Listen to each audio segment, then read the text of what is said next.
do video essays on different types of media from TV shows to movies, video games, and anime.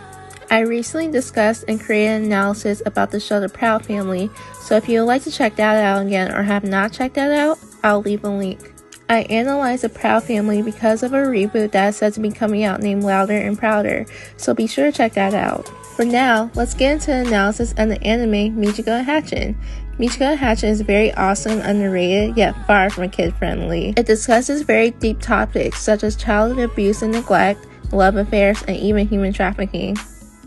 These topics sometimes go unnoticed, so I am glad that Michiko Hatchin brought them into the light. Michiko Hatchin gained my attention because, like The Proud Family, it also stars a black female protagonist or woman of color, Michikomalandro.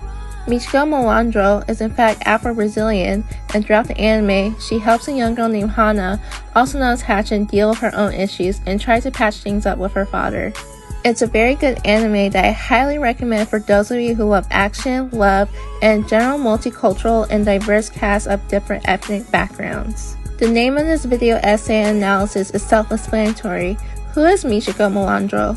Well, you're about to find out as I talk about her relationship with Hatchin, her love life, and her childhood that overall sum up who she is as a character. Now let's get right into it.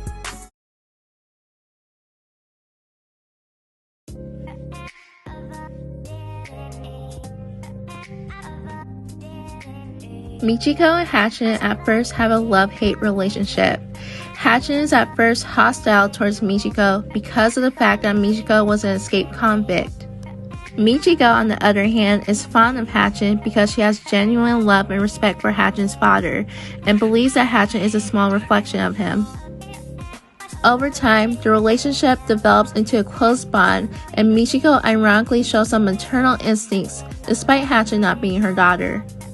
In the first episode, Hatchin formerly went by the name Hana and was mistreated by an abusive foster family and had a corrupt preacher for her foster parent. The preacher later tries to kill Hatchin after she runs away, and since he can no longer receive child support for her. He felt that she needed to be purified of her sins, though this is hypocrisy due to the fact that his family mistreated her, which was dehumanizing and true wickedness.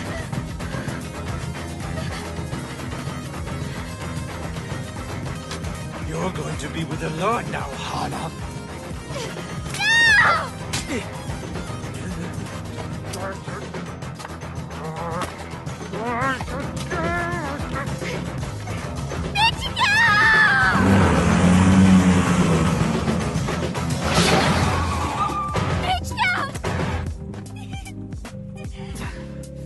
Michiko immediately comes to her rescue because Hatchin is not only special to her. It is the fact that Hatchin is only a child, and for the priest to try to kill Hatchin indicates that he is corrupt.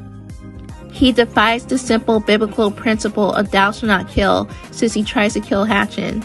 Images apparently are deceiving in Michiko to Hatchin, since Michiko is a convict yet is shown to be protective, versus a priest who claims to be holy but is all about greed and controlling dominance with a slice of dictatorship. Thus, it was essential for Hatchin to flee from the abusive foster family before her personality would have darkened for the worse. Here, have a drink with us. Here you go. Sorry about that. So, you claim to know Hiroshi. Forget about that. Nobody cares. But I do have something I want to ask. Although Michiko saved Hatchin, it is a double-edged sword. Michiko is both protective yet also reckless. Being around Michiko forces Hatchin to quickly mature throughout the anime, as she is mostly around other adults. Hatchin matures so quick that she enters into an adult club. Michiko questions the whereabouts of Hatchin's father Hiroshi, as she specifically talks with one of the dancers at the club who claims to know him. A drunk Hatchin is oblivious to knowing about her father and lashes out. It is in her pain of feeling abandonment since Hatchin has no known information about her father except him being supposedly dead. So Hatchin attaches herself to Michiko since she is only a child and has no one else to really turn to. By being in the club, Hatchin is speeded up to womanhood, and her mother throughout the show is not really known. Michiko is not always responsible since she took Hatchin to a club in the first place. It is speculated that Michiko has a selfish lust and obsession for Hatchin's father, and sometimes disregards Hatchin's safety and her feelings, hence a love-hate relationship. In general, she brings Hatchin along in order to try to find her father. This sparks overall mystery about Hatchin's father throughout the anime, and shows Michiko to be vulnerable to her feelings when it comes to men, despite being brave during regular danger.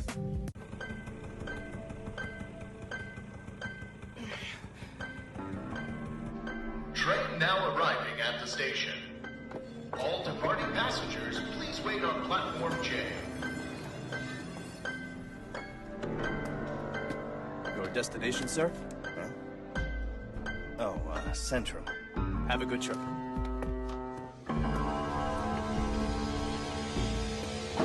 As seen near the end of the clip, it turns out that Hiroshi is alive and ready to leave somewhere. However, Michiko's overall loyalty to Hiroshi is put to the test when she is trapped by the law since she is still a wanted convict. Instead of becoming desperate to find Hiroshi, Michiko grows closer to Hatchin on their journey. It is because Michiko realizes that if she is turned in and Hatchin is put in a different foster home, the idea of Hatchin having another foster family could possibly be just as bad or even worse than her previous foster family. At that moment, Michiko wants to change her ways in order to avoid guilt and being at fault. When a child is neglected or traumatized in any way, that traumatization is carried out into adulthood and can bring out the worst in a child as they grow older. Therefore, biblically, it is essential for a child to have care from a mother, father, or any kind of supportive adult figure so that the child will grow to love themselves. Michiko lets go of her selfish desire to find Hiroshi and instead tries to fully put her trust in Hatchin in order to protect her and to avoid Hatchin from growing up to be similar to her when it comes to getting in trouble with the law. Michiko just generally wants to break the repeated cycle of depression, abandonment, and recklessness that she had to witness as a kid. So she steps up like an actual mother figure to Hatchin, which really brings out true character development within the anime.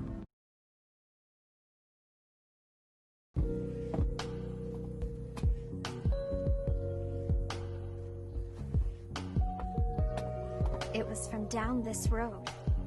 That's the way she'd be coming.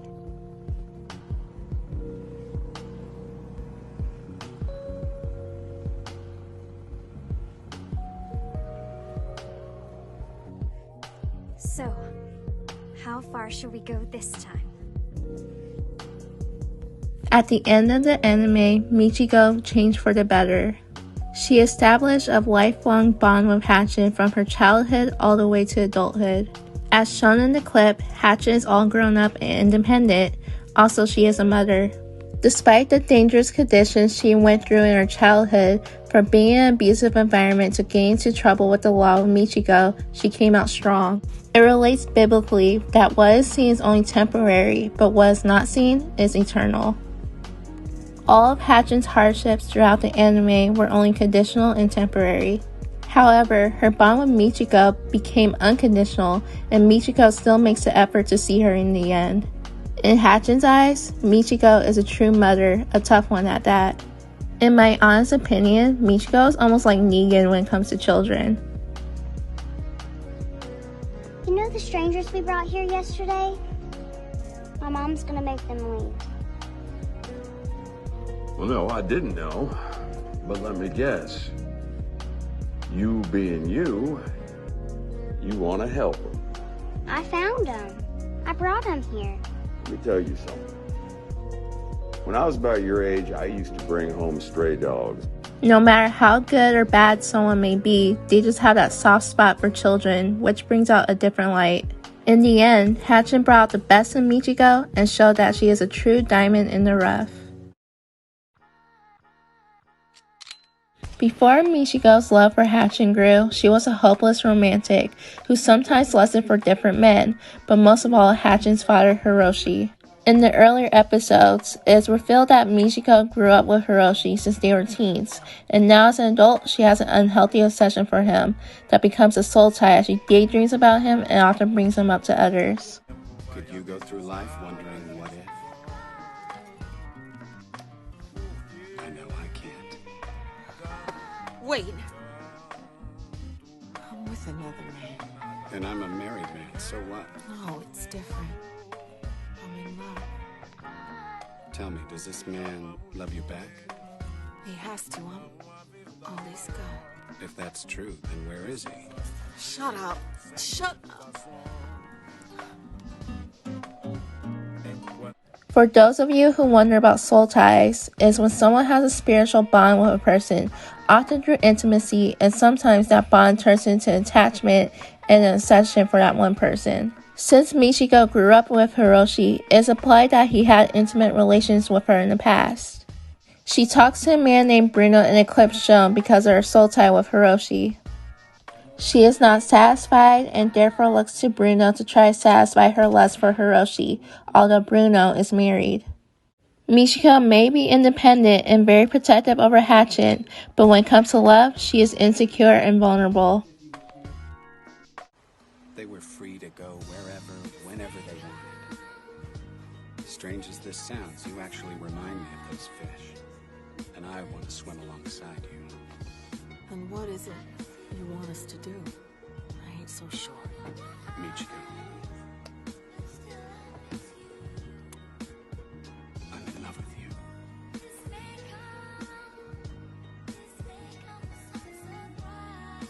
Bruno is very manipulative and seduces Michiko in order to satisfy his own needs. His masculine dominance and seductiveness subvert Michiko's character. Bruno's wife, who is Michiko's hairstylist, is also nonchalant about his cheating because of the fact she still has the title of a wife, unlike Michiko, who is single by law. By Bruno cheating with Michiko and his wife not too worried about it, he exerts masculine dominance. Biblically, if one fornicates or commits adultery, it becomes an unhealthy soul tie. Also, it is noted that lust is one of the 7 deadly sins, and the power of lust is a downfall to Michiko's character. Therefore, Hatchin is in Michiko's life to help her set boundaries with herself and to try to repent from lust. Hatchin's character symbolizes child innocence, so in the end, Michiko stops the affair with Bruno for the sake of Hatchin's innocence.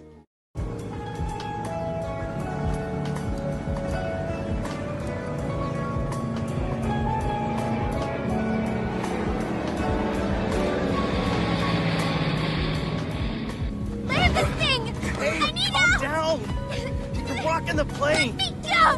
Let me go! Michiko was back on track and trying to reunite Hatchin with Hiroshi.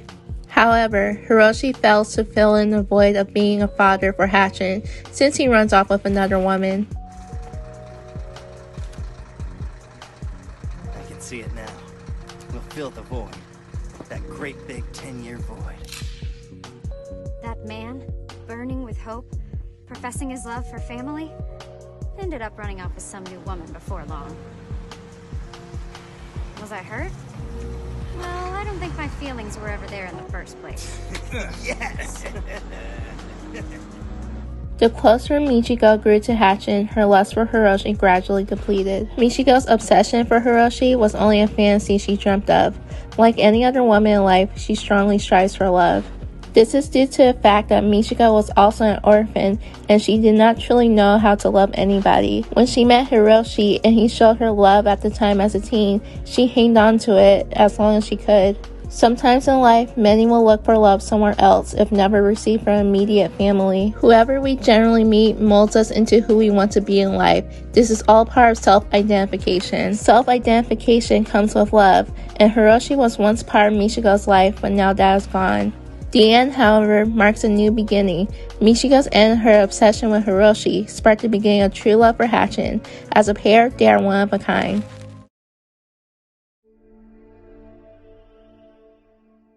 Speaking of love and beginnings, Michiko was pretty aggressive and reckless when she was a child as well. In adulthood, her personality clashes with the personality of her childhood friend Atsuko, who is now a cop determined to bring her back to jail. Michiko's heritage as an orphan is revealed throughout the anime, yet it is a sad revelation since she grew up in an orphanage where kids were sold.